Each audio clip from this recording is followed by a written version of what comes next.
lúc nào lúc tì gì lúc cầu gì cho nó phá cầu gì để nó ta tạo khơi cho mò nữa ông nói giờ mua ít sang mò mua áo cô đi chơi thì mua khơi gặp ta hú tận mù thì có chỉ đến nào xí tận mù đâu hai đến đã khơi cho nó còn sắp tới đông đạt tụ hai đến đã nữa thì bây giờ nó trẻ thâu tận trẻ của ta hú mà đi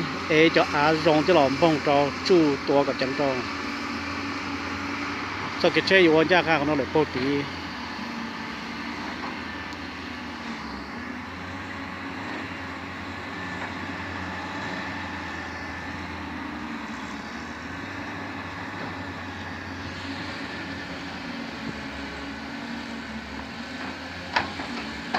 เจ้าข้าลงมือดิเขาตอนชูตีนะ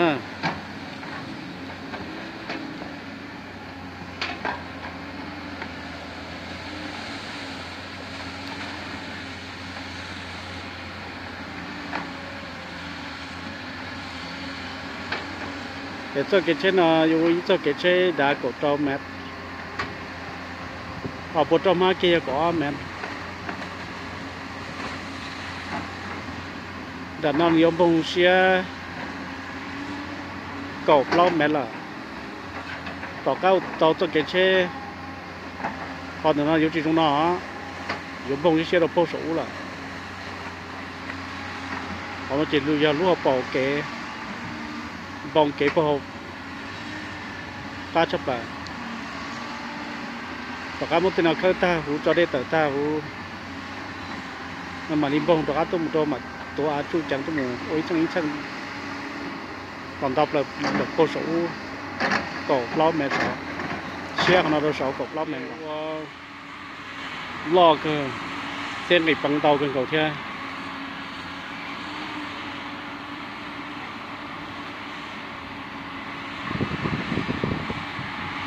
tụ băng đi ô tô cái chế nó tan thò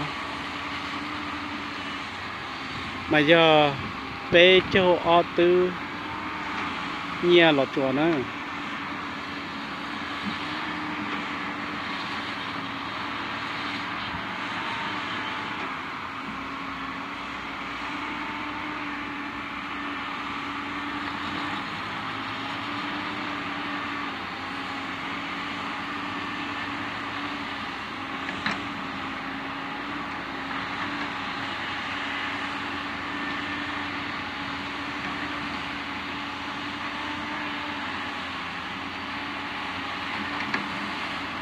giờ khơi cho mò nó cho bột phở nó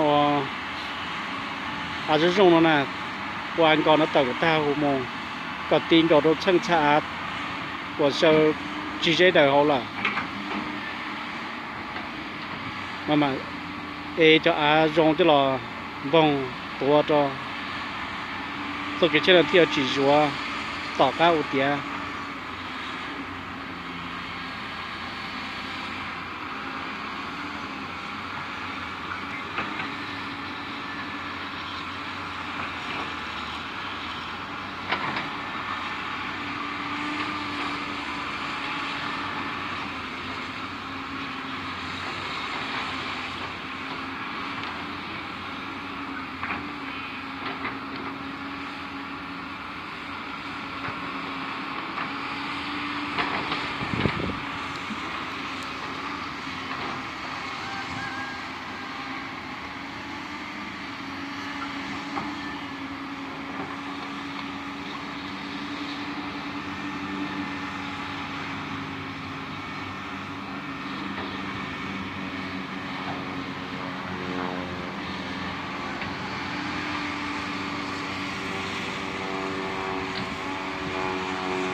cho cái chế nó bé từ bên cái tề ô kia lò thọ nu tỷ y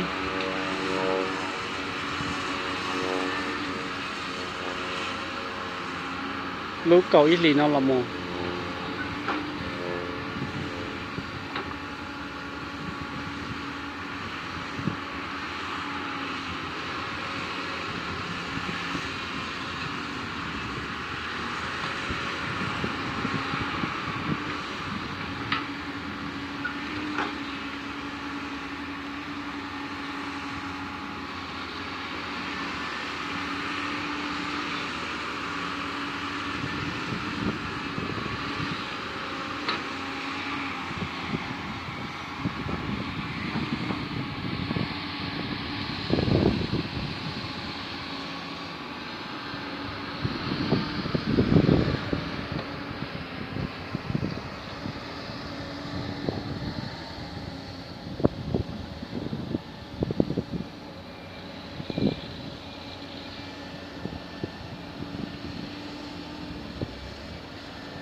lúc một giờ đó cho cái trên này giờ một giờ phèn xài nữa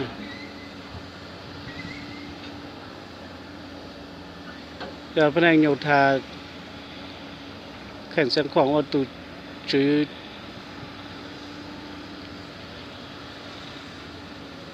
giờ nó cũng giờ tụ sơ chế nữa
còn nó giấyเขาได้เชิญเขาโดนต่อ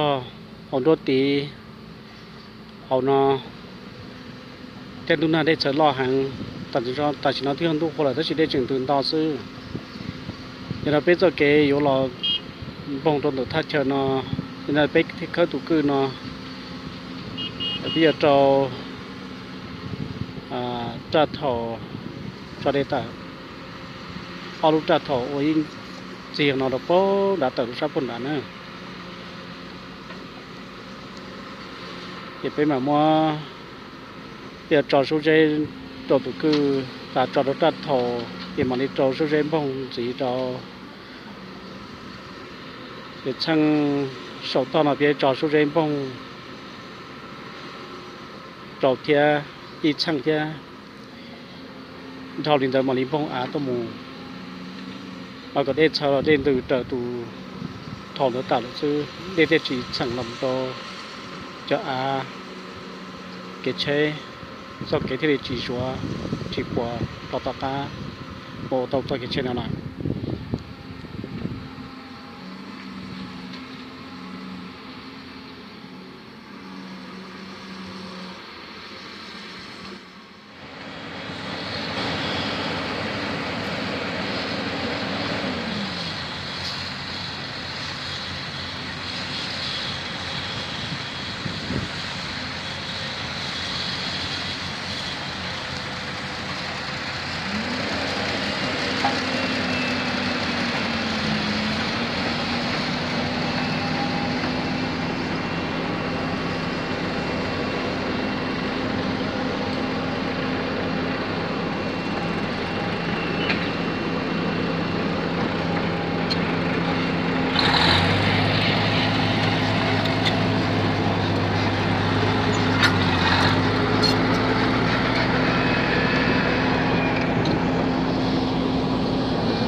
để nó ta tổng bông à tô để nó cứ trả rong để nó bông to để mới cho một số lụa tô họ khơi từ cho mà mua một lọc nữa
nhớ ấy à dùng là số bạc tan thật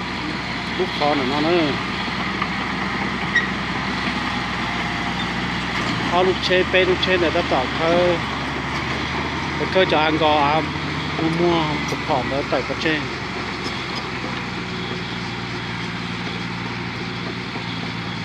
จะต่อการมันนี่จะอาจารย์เราจะหลอดสู้ตัวก่อนจังตัวยี่ช่างรู้ตัวมู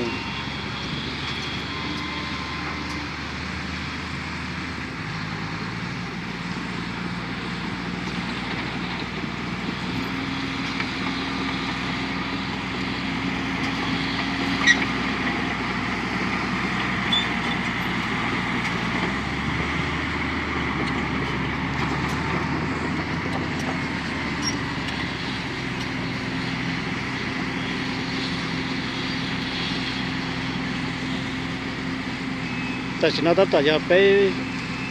ชีไปเจ้า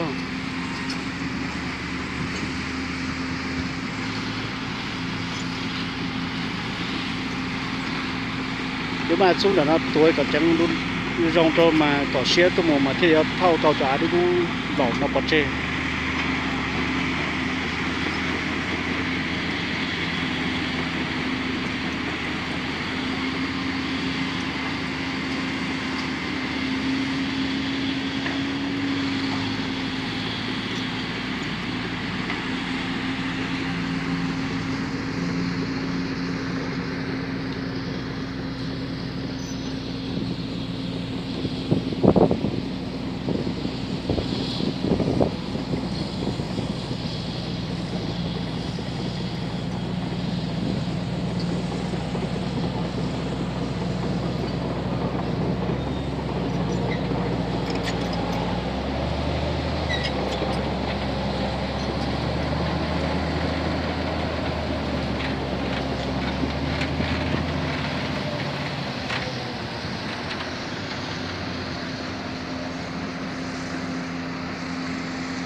tụi nó cho lên liên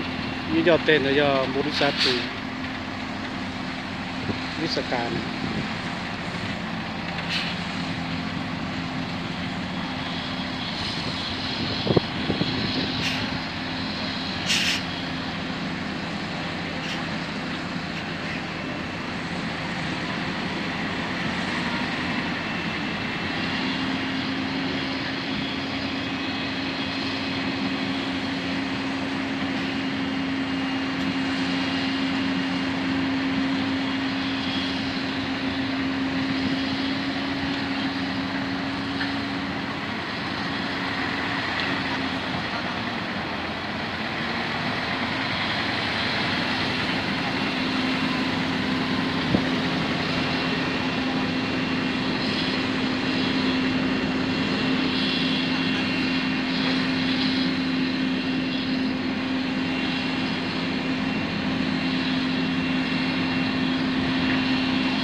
เอาแบบนี้พ่อ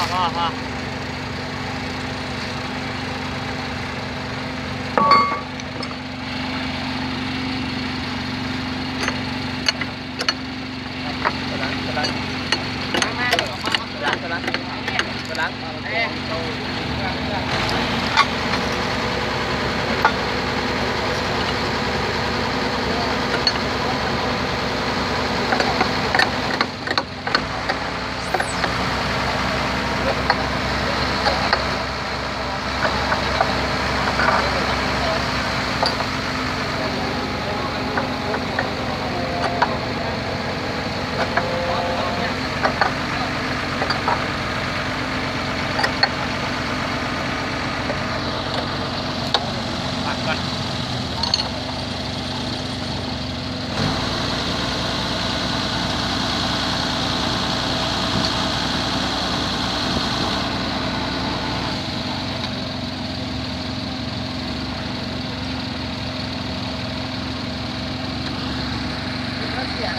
เกียร์ล่างหนึ่งเด้อเกียร์ล่างหนึ่งได้เลยกว่า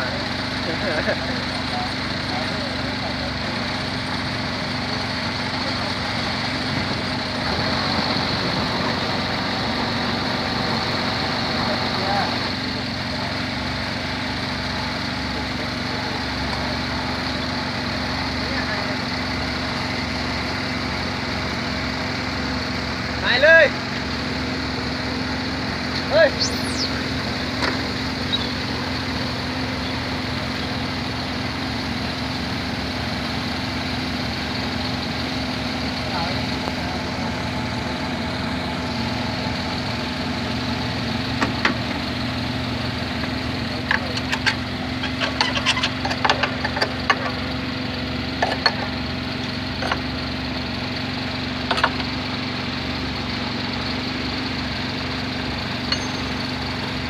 มารับได้ไหม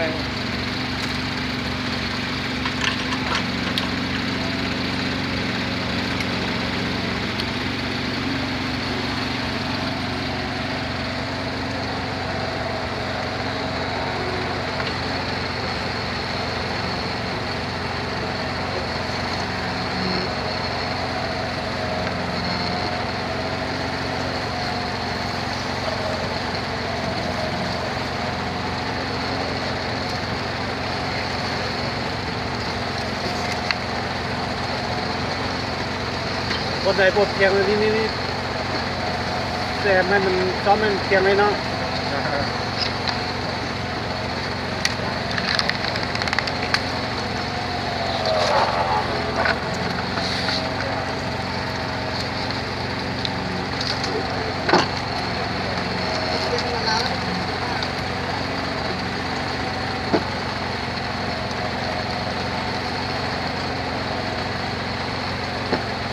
เอาไว้เลย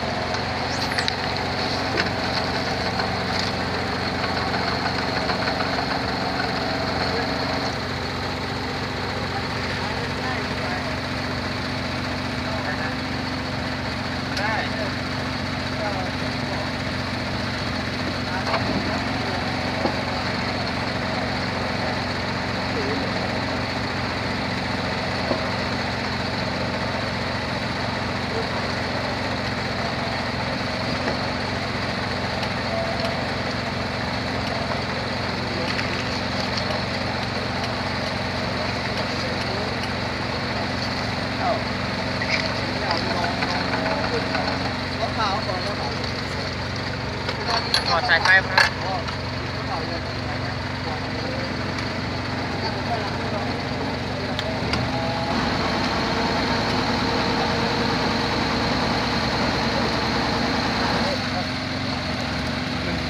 ไปที่ไหนนะเราไปเราวันนี้ดีนะ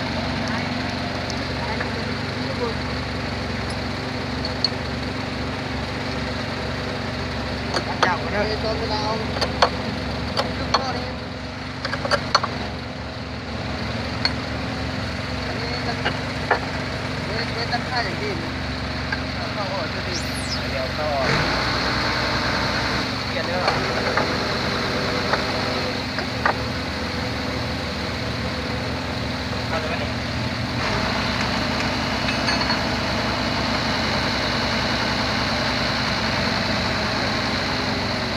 แต่เบิ่งกันแล้วตอนเอาเครื่องไปแล้วนี่อย่างนี้ไอ้ตัววาล์วพิเตอร์มันเนี่ยอัดน้ำมันเนี่ย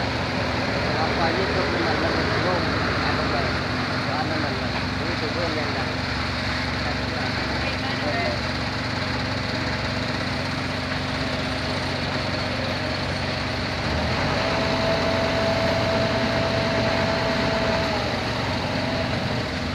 พ่อแม่เราวันนี้ขั้นตอนอนามัยเช็ดด้วยฟิลเตอร์อะไรก็เราก็สัมภาษณ์พ่อแม่สัมภาษณ์ผมมีเสียงสัมภาษณ์ ตอนนี้มันขั้นตอน เยอะเลย เอาทินเนอร์เซตอนามัยปากคอมันสะอาด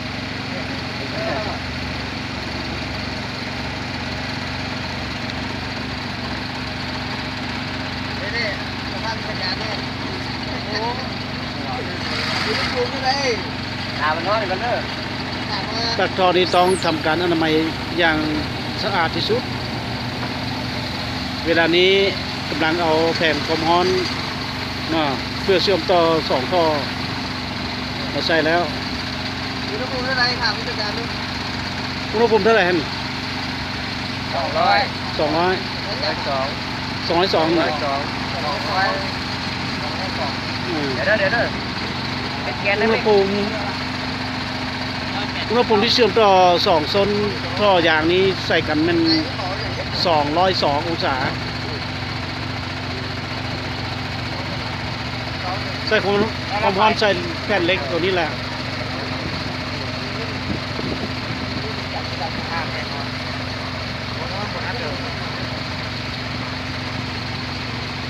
แผ่นเล็กสีเขียวนี่แมนแผ่นเล็กที่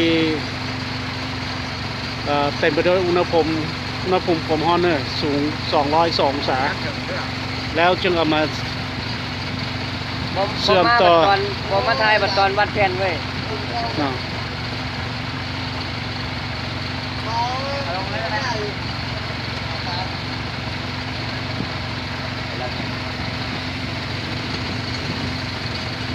กำลังยันเอาแผ่นความร้อนลงไปใส่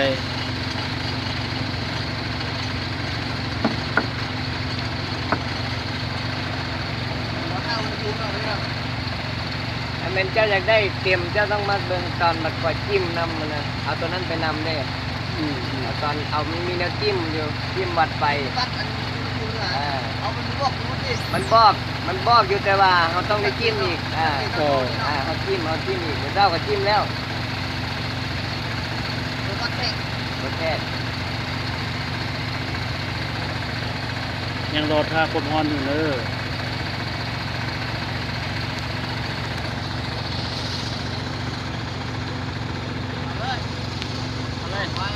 หลังจากอุณหภูมิร้อน200 องศาแล้วลิฟต์ตัวนี้จะเสื่อน2ส้นทอเข้าหากัน เพื่อทำความร้อน มันแลนซ้ำนี่เขาต้องบวกเพิ่มขึ้นไปอีกนี่จะมาเบิ่งนี่นี่กำลังเผาเนี่ย กำลังเผา เพราะว่าเครื่องมันแลนอยู่ซ้ำนี่บ่จะหมุนไปอีกเครื่องนึงนี่ดันไปอีกเข้าตัวนึงไปจองงานบาทนั้นเอาแผ่นออกแล้วเอามาอยู่เชื่อมกัน เอา เขาเอาตามที่ว่าตอนเครื่องมันเรียนเนาะให้พระเจ้าตามเครื่องเรียนเลยวันนี้พระเจ้าพระผลเพิ่มเรื่อยๆบวกงานในราชจุงก็ไปอีกเนาะมันก็มีเจ้าทุกคนในเครื่องมันงานที่หน่อย ขั้นตอนนี้เป็นขั้นตอนกำลังเผาเนาะ2ส้นทอให้มีความร้อนให้ นี่คือเจ้าเบิ่งเก็บนี่ไว้นะว่ามันไม่ใส่ หลังจากเพื่อได้อัตราแล้วเนาะจะเอาแผ่นความร้อนนี้ออก แล้วจึงเอา2ส้นทอนี้เสื่อนเข้าหากัน ไอ้พอล็อก ด้วย ตอนมันได้3.0ปุ๊บมาปุ๊บวาล์วลงแล้วก็ปิดวาล์วตัว ความ นี้ เร็วสูงนี้เนาะ เพิ่มแรงดันนี่นี่ตัวเดียวครับเล่นตัวนี้เดี๋ยวตอนมันได้นี่เดี๋ยวที่จะดูถ้าเกิดหอยใจมากินโอ้แล้วมันกระดันมันเกิดตลอดดันตลอดมันมีดันเก่าแต่ว่ามันมีเทคนิคตอนที่ว่ามาสมมติว่าเขากำลังเข้มอยู่ที่เนาะตอนเขาเอาเท่ตอนเขาเข้าปุ๊บเป็นบ่ เอาเข้าปุ๊บถ้ามันใส่คอม นี่เมื่อสองต้น ก่อน ชอที่ถึงผมพร เราต้องเพิ่มกันเชื่อกันอีก อย่างจะค่อยเป็ดออกเป็นรูปร่างลักษณะนี้ ไอ้เมฆเฮ้ยเนี่ย อย่างค่อยเป็ดออก กดเบาลงเนี่ย คลายคือบวงอย่างนี่แหละ เราต้องกดชุดเนี่ยกดประมาณนี้10ที่หน้าตามขนาดต่อนักกีฬา15 นาทีไม่ดันเลยครับเพราะมันจะไม่ได้ดันนะมันตอนแรกเขาดันไว้เนาะเขาได้ปุ๊บพอหมดไปเพื่อปุ๊บมีคลายออกมานึงคลายเพื่อจะให้มันละลายอันนี้30 เท่ากับไปเอาอยู่ที่36นาทีให้มันละลายเพื่อเจนไหนเปื่อยให้มันเปื่อยให้มันนั่นเองมันร้อนมันเปื่อยมันเอาดันมันโอ้เป็นโรคในมันเปื่อยเนาะข้างในเพราะว่าเขาดันที่ตลอดมันเป็นแข็งเนี่ย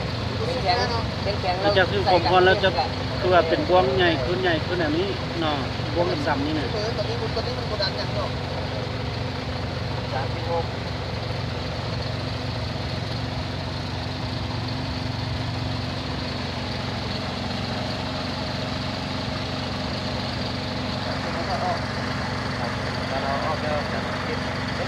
ตอนเอาออก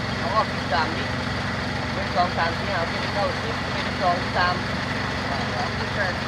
บอกเขาไม่ต้องนับนั้นเขาต้องเอาเข้าก่อนมันแย่มเลยนั่นใน13วิต้องเอาออกอันนี้ภายในตอนเข้าภายใน16วิต้องเอาเข้า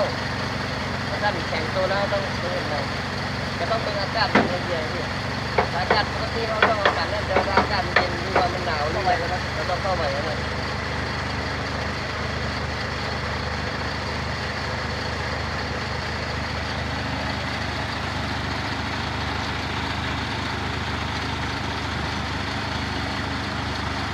ไม่สบายหรอก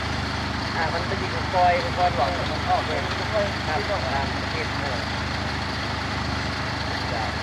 วันนี้ไม่ต้องดูเนี่ยมันเลยนี่ก็เลยปล่อยเลยถ้าเป็นคนบอเทียบไปอย่างนี้เนี่ยปล่อยไปที่เนี่ยคนเล่นไปอย่างนั้นจะออกเก็บโมง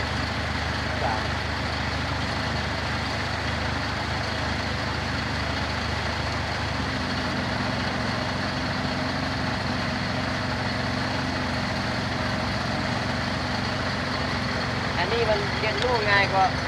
ใส่คอมอยู่ถ้าใส่คอมแล้วคนละคนเขาจะไปจ้องแต่คอมอย่างเดียวไงจ้องแต่คอมแต่ว่าถ้าเป็นตัวนี้เราเวลาเทียบคอมเขาจะหันเอาแต่คอมมาห่อหันเอาแต่กองนั่นจะมาบวกในการตัวนี้เป็น2 อย่างแล้ว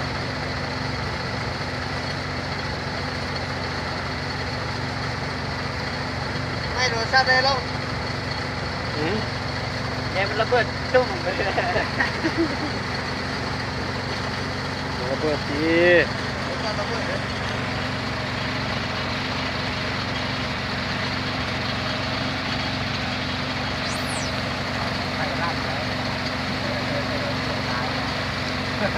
อย่างนี้เราจะสังเกตเห็นนะบวงนี้เรือบวงเป็นบวงยางดำๆนี้ใหญ่ขึ้นมาแล้วจะดึงจะเอาความร้อนดันใช่นะ มันเป็นแผ่นเคลือบนะเวลาเราเล่นมันเวลาเราที่จริงถ้ามันค่อนคือนี่เรามันติดอย่างมันทานหมอว่าวันนี้มันเป็นแผ่นเคลือบคือวันหนึ่งเนี่ยนุ่มเลยมันติดอย่างเนี่ยใช่ก็เป็นอย่างเป็นไฟธรรมดาตามรอดไฟอยู่รอดไฟนะครับรอบเพราะมันมีอาการในที่นี่เก็บขาขึ้นมา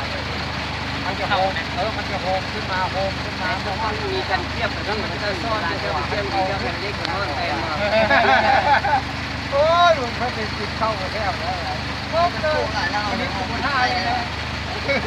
เก็บไว้แสนบาทเลยกันนี่กันแสนบาทที่กันน้อยเลยเครื่องเงี้ยก็แพงจะมีแสนเดียวนี่แหละแสนบาท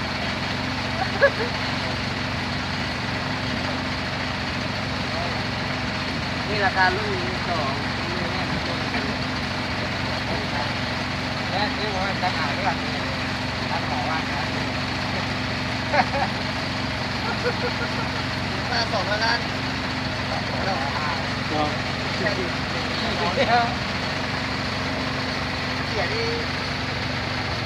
มอเลย มันมีประกันในบริษัทอยู่แล้ว แผ่นเหล็กเชื่อมต่อ เดี๋ยวจะไปขายตั้ง ทอดนี้เพื่อแผ่นเหล็กเกี่ยวนี้มูลค่าแผ่นเดียวนี้มัน800,000 บาทนะราคาเป็นธรรมดาเนาะ จะเอาไปขายยังไงเขาก็นำเพราะว่าผมไม่ค่อยมีตีตาเด้ถ้ามันจะไปขายพวกเครื่องดอนน้ำกันเขาก็ตีตาเขาแจ้งคนค่อยไปแล้วถูกจับตานั่นเขาตีตาไปโอ้โหนะมีบริษัทเดียวที่มีแผ่นสีนี่ ก็มีรหัสรับของมัน เพราะบริษัทเดิมแผ่นคนละสีเลย ตอนนี้ได้แล้วเนาะก้อนยาที่เชื่อมเด็ก ตอนนี้จะเอาจุกเข้าเสื่อมเลยนะ รวมเข้ากันแล้วเนาะโอเค เจ้าเนาะตั้งรอบเลยเนาะ ตอนนี้จะปิดกันเลย รอบแล้ นะ วที่ขึ้นมาที่มันก็เสมอให้ตัวแต่ว่าถ้าเกิดมันบ่หอยจ้อยมันบ่ได้ควบ หลัง เนาะ จากทอดแผ่นเหล็กความร้อนเสร็จแล้วก็จะเชื่อมข้อสอง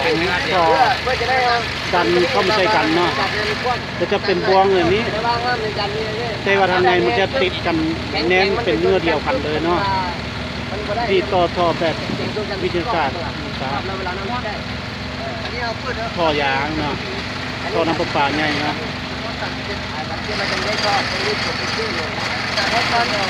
เพื่อถ้าเวลามันเย็นลงแล้วเพื่อเรียบร้อยแล้วโอเคแล้วเนาะเพื่อการเชื่อมต่อท่อหรือเพื่อสำเร็จผลหลังจากเวลาเย็นลงจะต่อกันเป็นเนื้อเดียวกันเลยเนาะ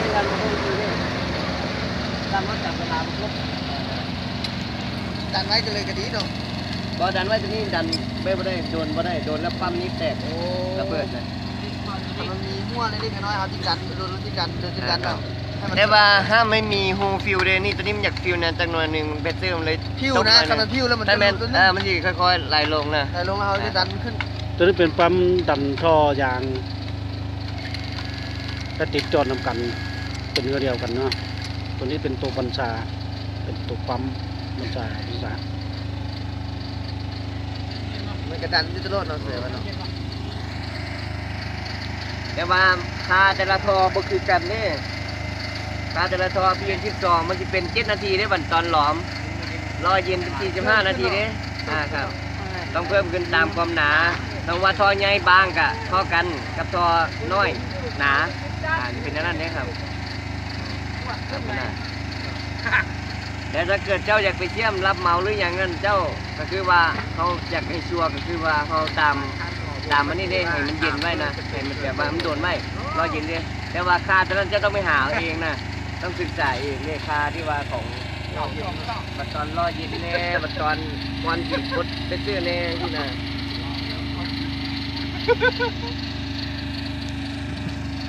เปิดบริษัทที่ล่ะค่อยมาอยู่นำแต่ว่าต้องให้ค่อยอยู่นำตลอดชีวิตเลย นอจะคุ้มค่าเลยเนาะ ค่อยจะบอกหมดเลยนะของค่อยลาออกไม่ได้ลาออกปุ๊บเขาล็อกใบอันนั้นบ่ค่อยนะเขาล็อกใบผ่านงานบ่ค่อยสมมติว่าผมค่อยไปเฮ็ดปุ๊บไปซ่อมมาเนาะเขาพอได้ใบปุ๊บเขายึดเลยนะยึดแล้วเขาล็อกเด้ถ้าเกิดใบนั้นยังอยู่ในมือพวกผมจะมาค่อยหัวใจ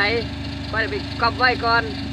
แต่ว่าใบแท้เขาคืนเด้ใบแท้มันเป็นตาทองเด้คล้ายๆคือใบที่ดินใบที่ดินเด้แม่นเอาไงบัดเวลานั้นออกจากงานปุ๊บเขาจะมอบใบนั่นเจ้านะเขาหมายว่าไปเฮ็ดคนอื่นเขาก็อยากให้ไปนะเนาะเขาไม่อยากให้ไปเฮ็ดคนอื่นเพราะว่าข้อมูลมันล้วนไหลเข้าใจว่าที่จริงมันข้อมูลมันไหลกว่านี้แต่ว่าก้อยนั้นบอกเจ้าหมดก็ได้เจ้าต้องไปเสียเงินแล้วไปเอาบริษัทก้อยแต่ว่าถ้ามันเจ้าเปิดบริษัทเฮ็ดสัญญากับก้อยว่าจนตายนี่คอยเฮ็ดนำนั้นคอยบอกเจ้าหมดกันนั่นน่ะแล้วคอยฮู้ทุกขนาดได้ทอผมดันความอย่างนี้ตอนนั้นเนี่ยนอกวิสาหกินนั่นมันคือเป็นวิชาหากินนี่เจ้าก็ขี่ไว้บ่อันนี้คือพวกค่อยๆคือกันคือพวกเจ้าเห็นกันซ้ำว่าเอาไปจู้กันนี่คือแต่ที่จริงมันมีหลายกว่านั้นจะบอกบ่ได้พวกเจ้าก็พากันไปเทียมได้ผู้ใดก็เทียมได้เทียมปุ๊บแล้วก็ไปจู้ใส่กันนั่นแต่ว่าบัตรมาตรฐานมันจะอยู่ได้จักปีที่นี่แตกบ่แตกฉะนั้นพวกเจ้าฮู้มันบ่ล่ะฮู้แต่ว่ามันอยู่แล้วเอาเลยก้อยนี่หูแต่ว่าเชื่อมแล้วมันติด เชื่อมแล้วติด พังลงไปคันเห็นน้ำออกว่ามันแตก มันแตกนั่นแต่ว่ามันค่อยๆมันหู้ได้ว่าเชื่อมตัวนี้ปุ๊บ มันสิได้บ่ได้อย่างนี้นะแต่บ่ได้เฮาเฮ็ดใหม่ซั่นนะแต่ว่าของคนนี้พอเอาเข้ากันคือมันเอาเลยได้เลยซั่นน่ะมันสิมีค่าของเหลี่ยมท่อเด้ขนาดท่อหนาท่อบางเด้ ว่าเป็นเล มี ย ขนาดท่อหนาท่อบางว่าเฮาสิเหลี่ยมมินเท่าไหร่ได้นะแล้วเทียเฮาจับเครื่องหม่องยากเนาะอันนี้มันหม่องง่ายมันเลยเตะมันว่าแล้วเทียหม่องมันยากเครื่องมันเอียงกันเนาะมันสิเป็นเหลี่ยมเด้เหลี่ยมเจ้าก็คิดว่าก็ท่อ1เซนเท่ากับ1มิลจำไว้ว่าห้ามไปเหลี่ยม1มิลอันนี้ลายเด้1เซนเท่ากับ1มิลต้องเหลี่ยมแค่1มิลเดียวความหนาท่อ1เซนเท่ากับ1มิลถ้ามันเกินนั่นไปเจ้าก็ห้ามไปเหลี่ยมหลายกว่านั้นถ้าเหลี่ยมหลายกว่านั้นเวลาใช้งานจริงโดนๆไปมันอยู่เริ่มแรกเดี๋ยวโดนๆไปมันก็จะเป็นบ่มาตรฐานคนเสียลองตอนเอาแผ่นใส่นี่แล้วเอาไมโครเน่งหรือว่าคนโยมมึงจ้ะแล้วถ่ามาเบิ่ง2 ปีนั่นถ้าวันระเบิดมาเทียบเอามีดมาฟาดคอกันเลยนั่นแหละแต่ว่าตอนพวกก้อยไปสอบจริงมันต้องใส่อันนั้นเด้ไอ้มิเตอร์วัดนี่เด้ครอบมันเท่าไหร่ไว้จ้อยข้างนี้จักมิลข้างนี้จักมิลที่เป็นอันนี้นะ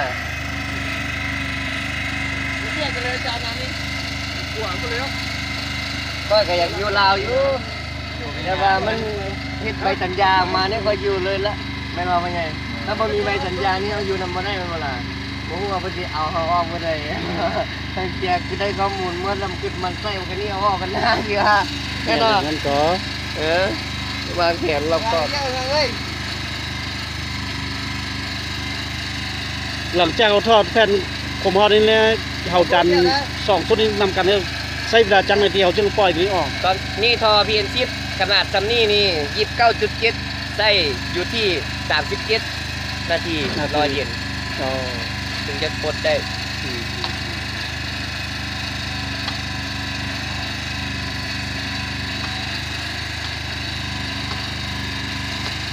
เดี๋ยวนี้เขายังไม่ได้ออกไอ้นั่นมาเด้ทางโรงงานทางของเบียงเพิ่นยังไม่ได้มีตานั่นนะถ้ามีตานั่นมาปุ๊บปลาเขาเข้มข้นมันบ่มันต้องใช้ Data Locker เขาต้องไปสอบอย่างเดียวถึงจะมีตัวนั้นแต่ตัวนี้มันสำหรับผู้รับเหมาที่ว่าเฮ็ดแบบบ่มี Data Locker บ่มีบัดเวลานี่ปลาอยู่นี่เพิ่นง่ายแม่นบ่ล่ะคือ1เพิ่นง่าย2ก็ประมาณบ่พอ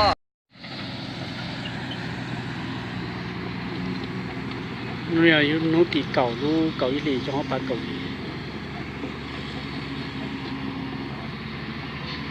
เราถึงปีบงเตาลีนอล่ะจะเชื่อมบงกับเชตโมตอนนั้นจะตัดต่อคือเขาจะหมอจะกอนะ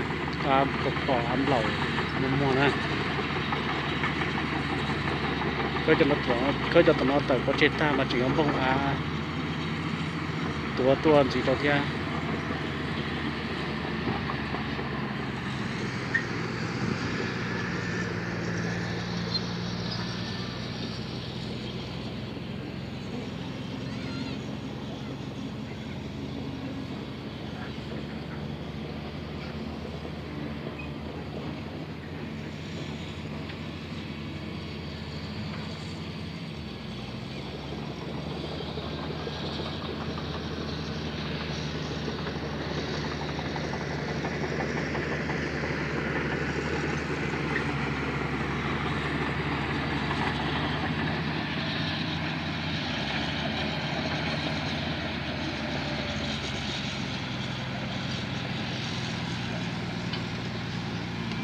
เป็นอะไรเขาเด่นนะเป็นอะไรนะชับเป็นอะไร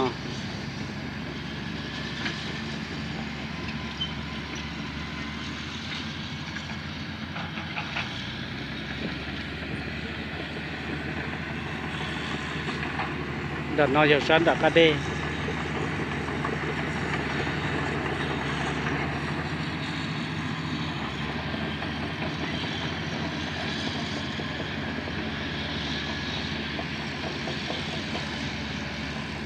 Saan trên trong tí cứ rò bìa rò bán sạch lồng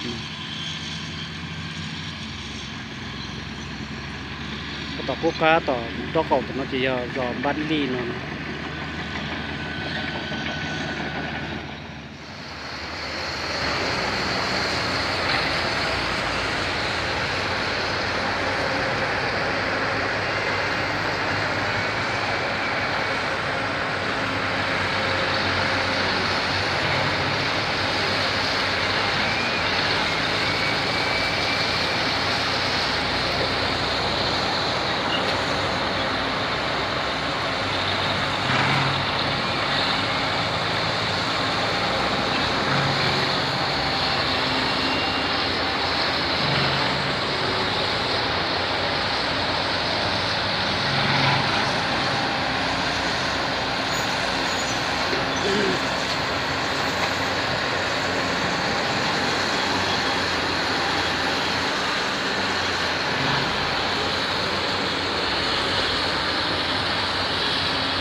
Rồi nó giờ tớ chạy cho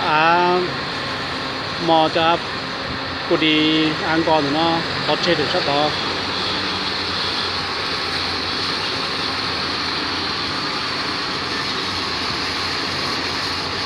cho lộ ăn con thì nó cho hơi lọt tỏ khó và bông án biết nó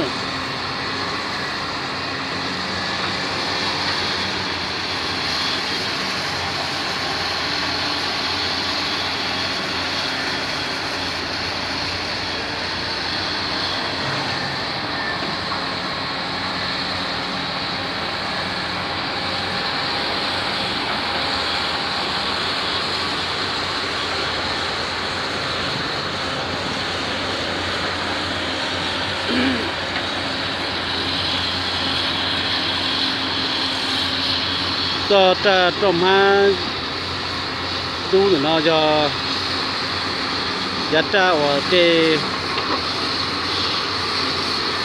có thon năm bà nữa giá tra ở đây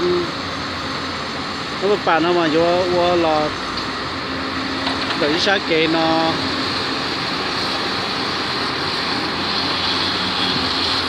cô xin cha trở cho cái trên nó tiên đàn lại cũng chưa hẳn nó một sát tí kia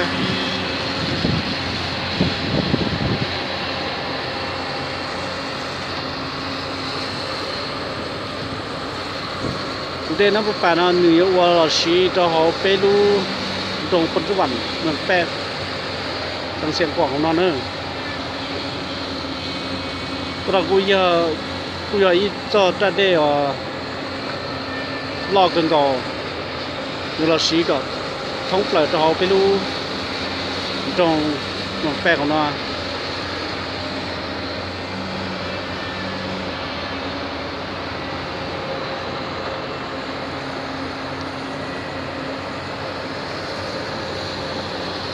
họ cũng trò bọt nó thì đừng nu cái chê